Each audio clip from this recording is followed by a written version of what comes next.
साथियों, मैं अनुज कुमार, सहायक अध्यापक, बेसिक शिक्षा विभाग उत्तर प्रदेश। हमने पिछले वीडियो में कार्ल्स वर्दी के जीवन काल की मुख्य मुख्य घटनाओं के बारे में हिंदी में सीखा था। आज हिंदी में ही हम इनके जो मुख्य कार्य हैं उनके बारे में चर्चा करेंगे, क्योंकि हिंदी में थोड़ा सीखने में थोड़ा अच्छा लगता है, क्योंकि हम ट्रांसलेशन मेथड में ज़्यादा अच्छे से सीखते हैं। तो इन्होंने शुरुआत के जो इनके काम थे वो जॉन सिंह जॉन नाम से थे। जॉन सिंह जॉन नाम से इन्होंने लिखा था। उसके बाद 1897 में इनकी पहली कलेक्शन आया। जिन्होंने पहली कोई चीज़ लिखी वो थी फ्रॉम द फोर विंड्स। ये एक शॉर्ट स्टोरीज था। कभी कभी पूछ लेते हैं कि फ्रॉम द फोर विंड्स क्या है, तो आप शॉर्ट स्टोरीज लगा सकते हैं। 1901 में इनके कुछ नोवेल आए, जिसमें मुख्य हैं the man of Devon, a knight, the silence, the salvation of forest, ये सब नोवेल थे। उसके बाद 1899 में इनका जॉसलिन नाम का पहला नोवेल आया था। ये परीक्षा में कई बार पूछा गया है। 1900 में विला रूबिन आया था। 1904 में द आइसलैंड फ्रेसिस, इन्होंने अपने रियल नाम से दिया था, the island pharisees real name से था, ध्यान रखना। 1906 the man of property. 1907 the country house. 1909 the fraternity. 1911 the patrician. 1913 the dark flower. 1915 Freelands. 1917 beyond. 1919 में द सेंट्स फ्रॉगेसिस। 1920 में द चैंसरी। 1925 में द शो। 1927 पेसरवाई। 1930 में फॉरेस्टल चेंज 1930 में आया था। 1931 में मेड इन वेटिंग आया था। 1932 में फ्लावरिंग वाइल्डनेस आया था। 1933 में इनका ओवर द रिवर आया था, और 1933 में इनकी मौत हो गई थी। उसके बाद इनके जो मुख्य कार्य हैं उनको इनकी 3 ट्रियोलॉजी आई थी। तो आप ट्रियोलॉजी जो टर्म है वो लिटरेरी टर्म जब पढ़ेंगे तो उसके बारे में अच्छे से तब हम चर्चा करेंगे। तो फर्स्ट ट्रियोलॉजी थी इसमें जो फॉरेस्टल सागा नाम से 1922 में जो आई थी, जिसकी शुरुआत 1906 में हुई थी और 1921 में ये कंप्लीट हुआ था। इसके अंदर 5 काम थे इनके, जिसमें 3 नोवेल थे और 2 इंटरल्यूड्स थे। इंटरल्यूड में भी पिछली बार चर्चा की थी हमने, लेकिन लिटरेरी टर्म्स में इनको हम अच्छे से समझेंगे।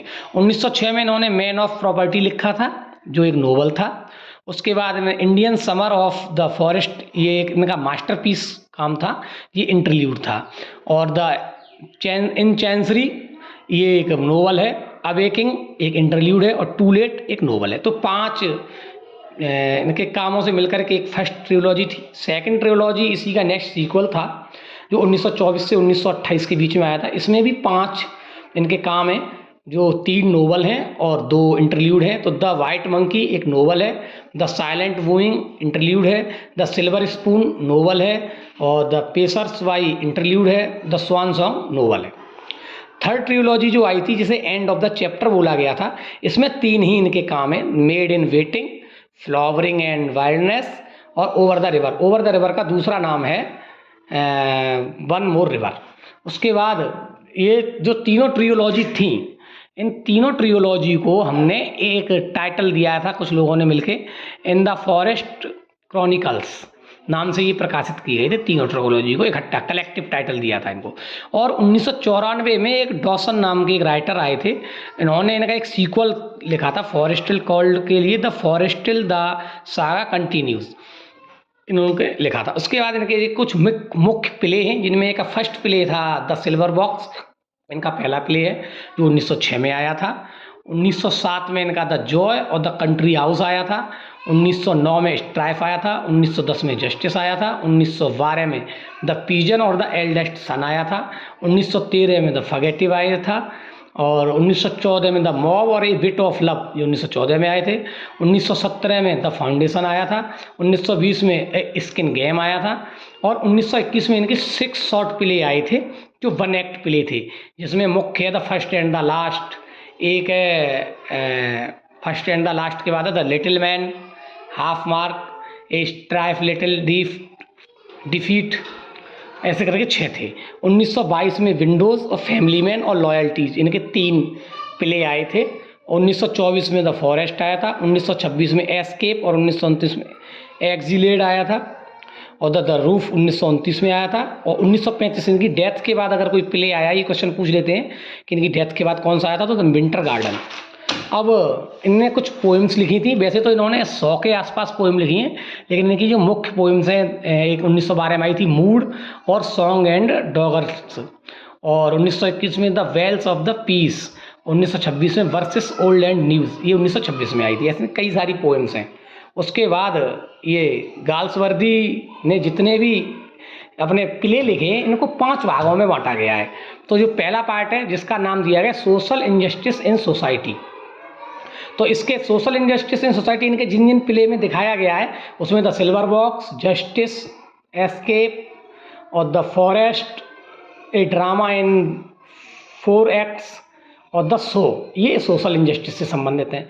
और एक पार्ट है इनका the family relations, family relations दिखाया गया है joy, the fugitive, a drama in 4 act और द फैमिली मैन, ये फैमिली रिलेशन के संबंधित हैं। और एक problem of the outcast, outcast के संबंध में अगर इन्होंने जो प्ले लिखे हैं उसमें एक पिजन, ये 3 एक्ट में था, और एक विंडोज़, ये 2 हैं इनके आउटकास्ट से संबंधित। तो पूछ लेते हैं कभी कभी कि आउटकास्ट से संबंधित किन प्ले में बात की गई है, तो द पिजन और विंडोज़ में। और एक द ट्रेजिडी आइडियलिज्म के ऊपर बात हुई है, तो द मॉब, ये 4 एक्ट का ड्रामा है, और ए बिट ऑफ लव, इसमें ट्रेजिडी आइडियलिज्म दिखाया है।